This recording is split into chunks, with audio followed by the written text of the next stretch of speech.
I have one thing to say about old money. So a couple of days ago, I saw this post where this girl said that Jack Schlossberg is not going to marry you because he's weird, and she says he's as old money as blue blood as you can get. To which I said, the Kennedys?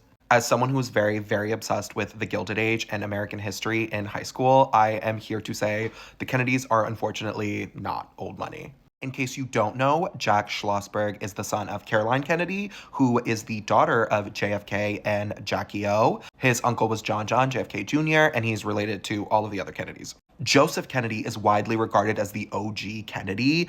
He is Jack, Bobby, and Ted's father. His father is PJ Kennedy, who was a businessman, but his parents were immigrants. Joseph Kennedy made his money in the early 1900s. 1900s. As you can hear, the Kennedys have only been rich for 100 years. The Bouvier family came to America in 1815. You can see in their Wikipedia, they joined the American upper class. They are now oldish money, but they're not old money, capital O, capital M.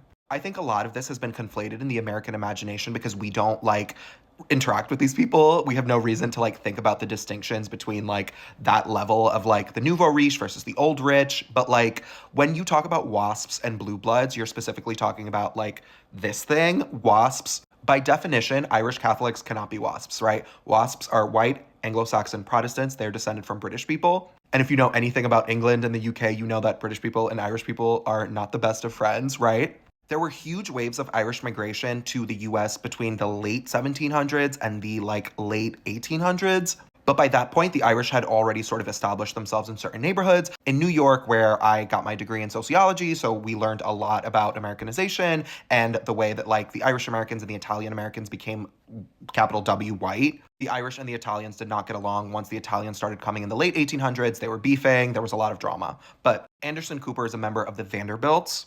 And when we talk about old money, so the Gilded Age, the HBO show, I love the Gilded Age. I've read a lot of books about it. When you talk about old money, you're talking about those families, right? So even the Vanderbilts at that time were considered new money because they made all of their money in the 1800s, the late 1800s. I think at this point we can consider them old money because it's been 200 years and nobody really cares about this stuff anymore. Even though they're members of a political dynasty, there's so much sociologically that goes into distinguishing someone as old money. Not to take it back to old school New York bullshit or white nonsense, because honestly this is white people's business, as I'm realizing. They are Irish Catholics, and I say that as a Catholic myself. They are Irish Catholics who have only been rich for 100 years. I think a lot of families in Connecticut, Virginia, New York would be a little bit shook at the description of them as old money. No offense.